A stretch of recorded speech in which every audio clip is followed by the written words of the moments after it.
Hello guys, welcome back to the channel and welcome back to Elite Wrestling. तो guys finally इस week का Dynamite show हो चुका है खत्म और आज इस वीडियो के अंदर हम उसी के बारे में बात करने वाले हैं, क्योंकि इस वीक के डायनामाइट शो पर वो मैच हुआ है जो मैंने कभी अपने लाइफ के अंदर नहीं सोचा था कि होगा। इसीलिए इस वीक के शो पर क्या क्या हुआ और हमें इस वीक के शो पर कौन कौन सी देखने को मिली है, ये सब बातें जानने के लिए ये वीडियो एकदम आखिर तक जरूर देखना। पर गाइज अगर आप हमारे चैनल पर नए हैं तो मैं आपको बताना चाहूंगा कि AEW से रिलेटेड हर एक न्यूज, रूमर और अपडेट और AEW के हर एक शो का रिव्यू पाने के लिए हमारे चैनल को सब्सक्राइब करना मत भूलना। पर गाइज अब ज्यादा देर न लगाते हुए चलिए वीडियो शुरू करते हैं और करते इस वीक हुए डायनामाइट शो का रिव्यू और जानते हैं कि इस वीक के डायनामाइट शो पर क्या हुआ। तो गाइज इस वीक के डायनामाइट शो की शुरुआत AEW world heavyweight champion Samoa Joe ने की और यहाँ पर इनके अंदर आकर बातें करते हुए समोआ जो ने कहा कि AEW के नए एरा के अंदर सबका स्वागत है, क्योंकि अब Samoa Joe world heavyweight champion है और फिर एक बार जिस किसी को world heavyweight championship title shot चाहिए उसे सामने से आकर डिमांड करने की जरूरत नहीं है, उसका रिकॉर्ड उसके लिए बोलना चाहिए। पर सब लोग ये बात समझ ले कि अगर कोई वर्ल्ड हेवीवेट टाइटल अपॉर्चुनिटी पाता है तो उसके लिए काफी बुरी बात होगी, क्योंकि समोआ जो अपने लास्ट अपोनेंट की तरह ही आने वाले चैलेंजर्स को भी बुरी तरीके से हरा देने वाले हैं। जो बातें यहाँ पर समोआ जो ने कही और जब समोआ जो बातें कह रहे थे तभी हमने देखा कि यहाँ पर हुक आ गए और समोआ जो के साथ फेस टू फेस खड़े रहकर हुक ने समोआ जो से बात करते हुए कहा कि हुक समोआ जो को रिस्पेक्ट करते हैं कि लास्ट टाइम समोआ जो ने हुक को हराया है, लेकिन हुक फिर एक बार समोआ जो के लिए आने वाले हैं। जो बातें हुक ने समोआ जो से कही, पर समोआ जो ने यहाँ पर सिक्योरिटी गार्ड्स को बुला लिया और कहा कि हुक यहाँ पर उनके सामने होना डिजर्व नहीं करते और सिक्योरिटी यहाँ पर हुक को रिंग के नीचे ले जाए। जैसा करने के लिए सिक्योरिटी तो रिंग के अंदर आए, पर हुक ने यहाँ पर कई सारे सिक्योरिटी गार्ड्स पर अटैक करना स्टार्ट कर दिया, लेकिन आखिरकार सिक्योरिटी हुक को रिंग के नीचे ले जाने के लिए सक्सेसफुल रही, जिससे हुक तो यहाँ से चले गए और समोआ जो ने यहाँ पर कमेंटेबल टेबल ज्वाइन किया। और इस तरीके से इस वीक के डायनामाइट शो की शुरुआत तो काफी बढ़िया तरीके से हुई, लेकिन हमें आगे शो पर शो का ओपनिंग मैच देखने को मिला जहाँ पर हमें हैंगमैन पेज पेंटा एल ज़ेरो यम को फेस करते हुए दिखाई दे रहे थे। और अगर यहाँ पर हम बात करें इस मैच की तो गाइस इस मैच की शुरुआत तो म्यूचुअल रिस्पेक्ट से हुई, लेकिन जैसे जैसे मैच आगे बढ़ा वैसे वैसे हमें इस मैच के अंदर हैंगमैन और पेंटा दोनों की तरफ से काफी तगड़े मूव्स देखने को मिले हैं और दोनों इस मैच के अंदर एक दूसरे पर ऐसा अटैक कर रहे थे कि मानो एक दूसरे को हर्ट करने के लिए कुछ भी कर सकते हैं, जिसके चलते हमें इस मैच के अंदर काफी जबरदस्त स्ट्राइकिंग्स देखने को मिली। पर जैसे जैसे मैच आगे बढ़ा वैसे वैसे हमें इस मैच के अंदर हैंगमैन और पेंटा दोनों की तरफ से काफी शानदार मूव्स भी देखने को मिले और यहाँ पर हम क्लियरली देख पा रहे थे कि दोनों ये मैच जीतकर वर्ल्ड चैंपियनशिप के पीछे जाना चाहते थे और ओपनिंग मैच के लिए क्राउड का सपोर्ट भी काफी तगड़ा रहा। लेकिन यहीं पर out of nowhere hangman page ने पेंटा के मूव्स को रिवर्स कर उन पर अपना फिनिशर बकशॉट लैरिएट लगा दिया और उन्हें पिन कर हैंगमैन पेज ने ये मैच जीत लिया है, जो देखकर यहाँ पर समोआ जो तो उतने खुश नहीं थे। लेकिन देखना पड़ेगा कि आगे चलते हुए हैंगमैन पेज और समोआ जो के बीच में क्या होता है, क्योंकि यहाँ पर दोनों ही एक दूसरे की तरफ काफी इंटेंस लुक दे रहे थे। लेकिन इसके बाद हमने शो पर देखा कि रेड पैकेट बैक स्टेज में ऑरेंज कैसिडी का इंटरव्यू ले रही थी और इन्होंने ऑरेंज कैसिडी से पूछा कि रॉड्रिक स्ट्रॉन्ग की इंटरनेशनल चैंपियनशिप के लिए आने वाले हैं, लेकिन पता नहीं कब, तो इतनी देर तक ऑरेंज कैसिडी क्या करने वाले हैं। तो यहाँ पर इस सवाल का जवाब देते हुए ऑरेंज कैसिडी ने कहा कि ऑरेंज कैसिडी हमेशा से रेसल करना पसंद करते हैं और जब तक रॉड्रिक स्ट्रॉन्ग की चैंपियनशिप के लिए नहीं आते तब तक ऑरेंज कैसिडी बाकी सारे सुपरस्टार्स के खिलाफ अपनी चैंपियनशिप डिफेंड करने के लिए तैयार है। जो बात यहाँ पर ऑरेंज कैसिडी ने कही तो देखने के लिए मजा आने वाला था कि उनका नेक्स्ट चैलेंजर कौन होता है। पर इसके बाद हमने देखा कि गाइस डायनामाइट शो शुरू होने के बाद अब इस टाइम पर यंग बक्स शो के लिए आए थे और जैसे ही यंग बक्स शो पर आए वैसे उन्हें शो की स्क्रिप्ट भी मिली और एलेक्स मार्वेज यहाँ पर यंग बक्स का इंटरव्यू लेने के लिए गए। लेकिन फिर एक बार यहाँ पर यंग बक्स ने एलेक्स मार्वेज को यह कहकर डांट दिया कि वो इस कंपनी के CEO है और एलेक्स मार्वेज उन्हें निक और मैट जैक्सन कहने के बजाय उनके ऑफिशियल नेम यानी कि निकोलस और मैथ्यू जैक्सन से बुलाए और वो यहाँ पर इंटरव्यू नहीं देना चाहते। जो बातें कहकर यंग बक्स आगे शो पर आ रहे थे और इतने में हमने देखा कि यहाँ पर टॉप फ्लाइट भी शो पर थी और शो पर तो काफी पहले आए थे, लेकिन यहाँ पर टॉप फ्लाइट रेडी नहीं थे। जो देखकर यंग बक्स को लगा कि वो शो पर अभी अभी आए हैं और ये देखकर यंग बक्स CEO होने का एडवांटेज उठाकर टॉप फ्लाइट को डांट रहे थे और कह रहे थे कि इसे शो पर लेट आना नहीं चलेगा। लेकिन टॉप फ्लाइट ने कहा कि वो शो पर काफी पहले आए थे पर अब तक वो तैयार नहीं है। जो देखकर यंग बक्स ने टॉप फ्लाइट को तैयार होने के लिए कहा और अपने मैचेस देने के लिए कहा, जिससे हम देख पा रहे हैं कि यंग बक्स यहाँ पर अपने CEO होने के पावर का काफी गलत तरीके से अब्यूज कर रहे हैं। तो देखना पड़ेगा कि आगे चलते हुए स्टोरी किस डायरेक्शन के अंदर जाती है। लेकिन इसके बाद में शो पर वार्डलो एक 1-on-1 मैच के अंदर ट्रेंड को फेस करते हुए दिखाई दिए और गाइस इसमें पहली बार वार्डलो और ट्रेंड के बीच में एक मैच के अंदर वार्डलो काफी सारी मुश्किल के अंदर देखने को मिले हैं, क्योंकि माना कि इस मैच की शुरुआत में वार्डलो ने इस मैच के अंदर काफी डोमिनेट किया और ट्रेंड पर अच्छे खासे मूव्स लगाए। लेकिन ट्रेंड इतने आसानी से हार मानने वालों में से नहीं थे और ट्रेंड ने भी वार्डलो पर अच्छे खासे मूव्स लगाकर इस मैच के अंदर अपना कमबैक किया और काफी दिनों बाद ट्रेंड ऐसे पहले सुपरस्टार बन पाए हैं जो कि वार्डलो को उनकी फीट से नीचे गिरा पाए हैं। लेकिन ऐसे में ही वार्डलो के पावर के सामने ट्रेंड ज्यादा कुछ नहीं कर पाए और आखिरकार वार्डलो ने ट्रेंड पर अपना फिनिश लगाकर उन्हें पिन कर वार्डलो ने ये मैच जीत लिया है। तो देखने के लिए मजा आएगा कि आगे चलते हुए वार्डलो के साथ क्या होता है। पर हम देख पा रहे थे कि वार्डलो ये मैच खत्म होने के बाद भी ट्रेंड पर अटैक करना चाहते थे, पर ऑरेंज कैसिडी और उनकी टीम ने रिंग के अंदर आकर वार्डलो को रोक दिया और हमें इन दोनों टीम्स के बीच में एक फेस ऑफ देखने को मिला। पर आखिरकार एडम कोल की टीम यहाँ चली गई, तो देखना पड़ेगा कि आगे चलते हुए ट्रेंट के साथ क्या होता है, क्योंकि यहाँ पर ट्रेंट अपनी हार से काफी नाराज दिखाई दे रहे हैं। पर इसके बाद में शो पर Adam Copeland versus Minoru Suzuki इस मैच के लिए हाइप वीडियो देखने को मिला। पर इसके बाद हमने शो पर देखा कि टोनी स्टॉर्म और डियाना पुराज़ो एक फेस टू फेस इंटरव्यू के लिए आमने सामने आई, और यहाँ पर मुझे ये देखकर काफी अच्छा लगा कि टोनी स्टॉर्म को उनके कैरेक्टर के अंदर रखने के लिए AEW ने टोनी स्टॉर्म को एक तरीके से ब्लैक एंड व्हाइट के अंदर रखा, पर डियाना पुराज़ो के लिए हमें कलर्स दिखाई दे रहे थे। पर यही पर बात करते हुए टोनी स्टॉर्म ने कहा कि डियाना पुराज़ो AEW के अंदर अपनी जगह पर रहे, क्योंकि टोनी स्टॉर्म ने इस कंपनी के अंदर आकर अपनी जगह बनाई है, और टोनी स्टॉर्म ने इस कंपनी के अंदर सक्सेस के लैडर चढ़ते हुए आखिरकार विमेंस वर्ल्ड चैंपियनशिप जीती है। और डियाना पुराज़ो को अगर लग रहा है कि उनकी पुरानी दोस्त थे इसीलिए उन्हें डायरेक्टली टाइटल शॉट मिलेगा, तो ऐसा बिल्कुल भी नहीं है, जो बात यहाँ पर टोनी स्टॉर्म ने क्लियर कर दी। लेकिन यहीं पर बात करते हुए डियाना पुराज़ो ने भी ये क्लियर कर दिया कि वो टोनी स्टॉर्म की विमेंस वर्ल्ड चैंपियनशिप के पीछे आने वाली है, पर उन्हें ये नई टोनी स्टॉर्म नहीं चाहिए, उन्हें वो पुरानी टोनी स्टॉर्म चाहिए जिसके साथ डियाना पुराज़ो ने अपना टाइम स्पेंड किया है, जो कि डियाना पुराज़ो काफी अच्छी दोस्त थे। और डियाना पुराज़ो को वो टोनी स्टॉर्म चाहिए जिसके पैरों पर डियाना पुराज़ो जैसा एक टैटू है, जो बातें डियाना पुराज़ो ने कही। और हमने यहाँ पर देखा कि यहाँ पर टोनी स्टॉर्म और डियाना पुराज़ो इनके पैरों पर सच में सिमिलर टैटू था, जिस चीज से आप समझ सकते हैं कि पास में कितने अच्छे दोस्त थे। पर टोनी स्टॉर्म ने अपना टैटू चेकआउट करने के बाद वो यहाँ पर काफी ज्यादा गुस्सा हुई और उन्होंने अपना शू निकालकर डियाना पुराज़ो पर फेंक दिया, और एज ए रिजल्ट डियाना पुराज़ो भी काफी गुस्सा हुई और टोनी स्टॉर्म पर अटैक करने के लिए गई। पर मरिया ने यहाँ पर इंटरवीन कर टोनी स्टॉर्म को रोक लिया, और इसी फाइट के बीच में डियाना पुराज़ो ने एक्सीडेंटली लूथर पर अटैक कर दिया, जितने में मरिया और टोनी स्टॉर्म यहाँ से भाग गई। पर वो यहाँ पर अपनी चैंपियनशिप भूल गई, और यहाँ पर डियाना पुराज़ो ने चैंपियनशिप उठाकर पोज कर क्लियर कर दिया कि वो विमेंस वर्ल्ड चैंपियनशिप के पीछे आने वाली है। तो देखने के लिए मजा आएगा कि आगे चलती उनकी स्टोरी के अंदर क्या होता है।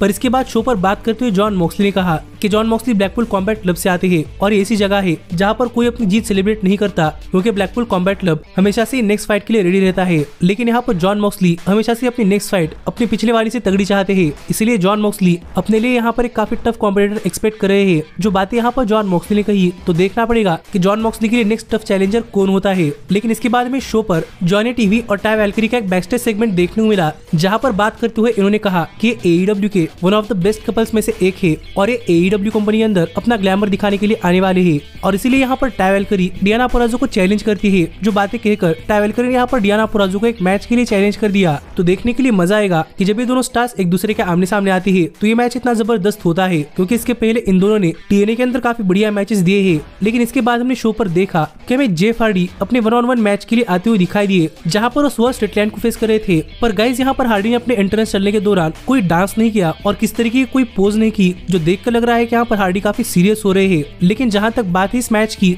तो गाइस इस मैच के अंदर भी हमें जेफ हार्डी और स्वर्स स्ट्रिकलैंड इन दोनों की तरफ से काफी जबरदस्त परफॉर्मेंस देखने को मिली है। और गाइस में पहली बार जेफ हार्डी अपने किसी मैच के अंदर अपने अपोनेंट को इतना डोमिनेट करते हुए दिखाई दिए है कि जेफ हार्डी ने इस मैच के अंदर स्वर को फाइट बैक करने का जरा भी मौका नहीं दिया, और जेफ हार्डी पूरे के पूरे मैच के अंदर स्वर पर काफी तगड़ा अटैक करे थे, और वो भी बिना चीटिंग किए। लेकिन यहाँ पर हम देख पा रहे थे कि कई बार जेफ हार्डी इस मैच के अंदर स्टील चेयर का भी इस्तेमाल करने के बारे में सोच रहे थे, पर उन्होंने ऐसा नहीं किया। लेकिन पूरा का पूरा क्राउड भी यहाँ पर जेफ हार्डी को काफी सपोर्ट कर रहा था, जो देखकर लग रहा है कि जेफ हार्डी यहाँ पर काफी फैन फेवरेट बन रहे हैं। लेकिन ऐसे में ही स्वर ने भी इस मैच के अंदर अपना काफी तगड़ा कमबैक किया, और जेफ हार्डी पर अच्छे खासे मूव्स लगाकर आखिरकार स्वर्व ने हार्डी पर अपना फिनिशर यानी कि स्वर्व स्टॉम्प लगा दिया, जो आउट ऑफ नोवेयर हार्डी के लिए काफी बड़ा सरप्राइज रहा। और यहाँ पर हार्डी को पिन कर स्वर्व ने मैच जीत लिया है। तो देखने के लिए मजा आएगा कि आगे चलते हुए जेफ हार्डी के साथ क्या होता है। पर सच में मुझे इस मैच के अंदर उनकी परफॉर्मेंस काफी जबरदस्त लगी है। लेकिन इसके बाद में शो पर रेने पिकेट बैकस्टेज में हैंगमैन पेज का इंटरव्यू लेती हुई दिखाई दी, और वो यहाँ पर हैंगमैन पेज से बातें कर ही रही थी। कितने में यहाँ पर स्वर्व आ गए, और हैंगमैन पेज से बात करते हुए स्वर्व ने कहा कि हैंगमैन पेज ये ना कहे कि इस नए साल के अंदर वो अनडिफिटेड है, क्योंकि लास्ट टाइम हैंगमैन को स्वर्व नहीं हराया है। जो बात यहाँ पर स्वर्व कर रहे थे, और इन दोनों के बीच में बहस बढ़ी रही थी कि यहाँ पर रेने पिकेट ने रिवील किया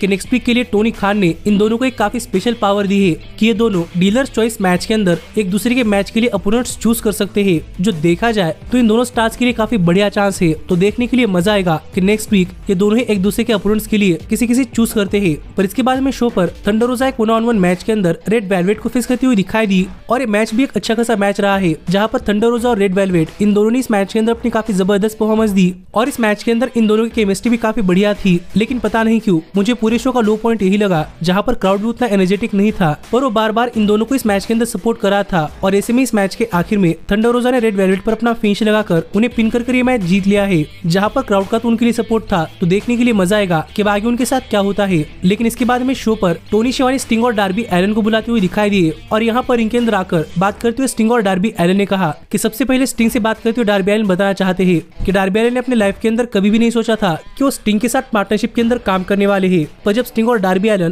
पहली बार एक दूसरे से मिले थे और जब स्टिंग को ट्रेन करते हुए डार्बी एलन ने देखा, तब स्टिंग से बात करते हुए डार्बी एलन ने कहा था कि वो स्टिल गॉट इट। और इसके बाद स्टिंग और डार्बी एलन ने AEW के अंदर इतनी बढ़िया परफॉर्मेंस दी है कि वो अब भी अनडिफिटेड है, जिससे यहाँ पर स्टिंग और Darby Allin directly tag team championships के लिए टाइटल शॉट अर्न करते हैं। इसीलिए यहाँ पर डार्बी एलन चाहते थे कि क्या sting AEW tag team championships के पीछे जाना चाहते हैं या नहीं, क्योंकि डार्बी को अब भी लगता है कि स्टिंग अब भी इस लेवल पर परफॉर्म कर सकते हैं और स्टिंग स्टिल गॉट इट। जो बात यहाँ पर डार्बी एलन ने कही, जिसकी बात पूरे के पूरे क्राउड ने भी यू स्टिल गॉट इट के चैंट्स किए। और गाइज यहाँ पर स्टिंग ने भी कहा कि क्यों नहीं, और वो भी AEW टैग टीम चैंपियनशिप्स के पीछे जाना चाहते हैं। तो देखने के लिए मजा आएगा कि जब ये दोनों टैग टीम चैंपियनशिप्स के पीछे जाते हैं तो क्या नए चैंपियंस बन पाते हैं या नहीं। पर इसके बाद में शो पर रिकी स्टार्स और बिग बिल का भी एक बैकस्टेज सेगमेंट देखने को मिला, जहां पर इन दोनों ने भी स्टिंग और डार्बी एलन का चैलेंज एक्सेप्ट कर लिया है। तो देखने के लिए मजा आएगा कि जब टैग टीम चैंपियनशिप्स के लिए मैच होता है तो ये मैच कितना जबरदस्त होता है। लेकिन इसके बाद में शो पर AEW ट्रियोस चैंपियनशिप के लिए द क्लेम और daddy S versus Mughal embassy और ब्रायन केज के बीच में एक काफी जबरदस्त 6 मैन टैग टीम मैच देखने को मिला, जिस मैच के अंदर फिर एक बार हमें काफी जबरदस्त एक्शन देखने को मिला है। और मैंने आपसे पहले ही कहा है कि AEW के अंदर मल्टीपर्सन मैचेस काफी बढ़िया होते हैं और ये मैच भी कोई एक्सेप्शन नहीं था। और इस मैच के अंदर भी हमें काफी शानदार मूव्स देखने को मिले। दोनों टीम्स ने अपने लेवल से बढ़कर परफॉर्म किया है और इस मैच के अंदर एक के बाद एक काफी जबरदस्त मूव्स देखकर पूरा का पूरा क्राउड भी इस मैच के लिए काफी एनर्जेटिक था। पर यहीं पर जब इस मैच के आखिर में मुगल एम्बेसी इस मैच के अंदर चीटिंग कर ये मैच जीतना चाहती थी, तो जे व्हाइट ने यहाँ पर आकर मुगल एम्बेसी के हाथ से स्टील चेयर ले ली, जिससे कि वो इस मैच के अंदर चीट ना कर पाए। और द गन्स ने प्रिंस नाना को टेबल के थ्रू फेंक दिया, जिससे कि यहाँ पर कोई डिस्ट्रैक्शन मौजूद नहीं रहा। और आखिरकार मुगल एम्बेसी पर अपना फिनिशर लगाकर उन्हें पिन कर द क्लेम ने ये मैच जीत लिया है और उन्होंने अपनी चैंपियनशिप रिटेन कर ली है, जो देखकर बुलेट क्लब गोल्ड भी काफी खुश था। तो देखने के लिए मजा आएगा कि आगे चलती उनकी टीम क्या क्या कमाल करती है। लेकिन इसके बाद में शो पर फिर एक बार सेरेना डीप के लिए एक हाइप वीडियो देखने को मिला, जहाँ पर फाइनली उन्होंने अनाउंस किया है कि वो इस वीक के कोलिजन शो पर अपना रिटर्न करने वाली है। तो देखने के लिए मजा आएगा कि वो कोलिजन शो पर क्या कमाल करती है। पर इस सब के बाद फाइनली यहाँ पर टाइम हो चुका था डायनामाइट शो के मेन इवेंट का, जहाँ पर हमें एडम कोपलन यानी कि एज मिनोरू सुजुकी को फेस करते हुए दिखाई देने वाले थे। और मैं इस मैच के लिए इसलिए एक्साइटेड था क्योंकि एक तरफ एज है जो कि अपने पूरे लाइफ के अंदर WWE के लिए काम करते थे,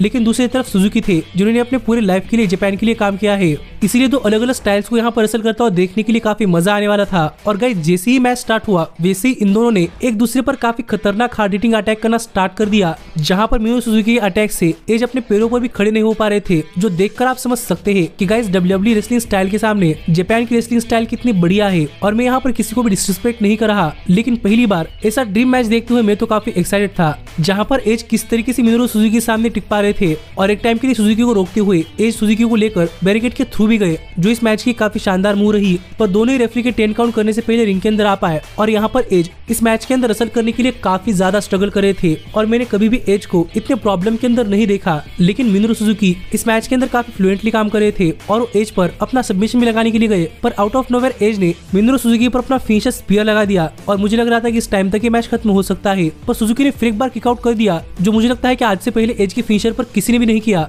और ये देखकर मैं तो काफी सरप्राइज था। और यहीं पर Minoru Suzuki out of nowhere Edge पर अपना सबमिशन लगाने के लिए गए, पर एज ने इसे क्रिश्चियन केज के फिनिशर के अंदर कन्वर्ट कर लिया और सुजुकी पर किल स्विच लगाकर उन्हें पिन कर एज ने ये मैच जीत लिया है, और वो भी क्रिश्चियन केज के फिनिशर के सहारे, जो देखकर बैकस्टेज से क्रिश्चियन केज उतने इंप्रेस नहीं थे। पर फिर एक बार एज ने ये मैच जीत लिया है और मुझे लगता है कि इस मैच का रिजल्ट वैसा ही निकलता। पर सुजुकी वर्सेस एज ये मैच एक काफी शानदार मैच रहा है और ये मैच खत्म होने के बाद एज ने सुजुकी से बात करते हुए कहा कि एज के मन में उनके लिए काफी ज्यादा रिस्पेक्ट है, लेकिन सुजुकी एज की बातें सुने बगैर यहाँ से रिंग छोड़कर चले गए और उन्होंने एज को हैंडशेक भी नहीं किया। यानी कि हम समझ सकते हैं कि सुजुकी ने ये लॉस काफी पर्सनल लिया है। पर यहीं पर बात करते हुए एज ने आखिरकार कहा कि वो काफी जल्दी क्रिश्चियन केज के TNT चैंपियनशिप के लिए आने वाले हैं और एज के से कहते ही इस वीक का शो ऑफर गया, जो शो मुझे काफी पसंद आया है और स्पेशली मेन इवेंट, जिसके बारे में आपका क्या कहना है आप मुझे कमेंट करके बताइए। पर ऐसे ही AEW से रिलेटेड हर एक न्यूज, रूमर और अपडेट और AEW के हर एक शो का रिव्यू पाने के लिए हमारे चैनल को सब्सक्राइब करना मत भूलना। पर अब मैं मिलता हूँ आपसे अगली वीडियो के अंदर, पर तब तक stay healthy, stay happy and keep watching elite wrestling. Hey, did you like that video? Click the screen for more. And where do you think you're going? Check out our official merchandise page and to support the entire cast. And thanks so much for being the elite. The elite, the elite. What, Nick, you're not going to sing it all with me this time?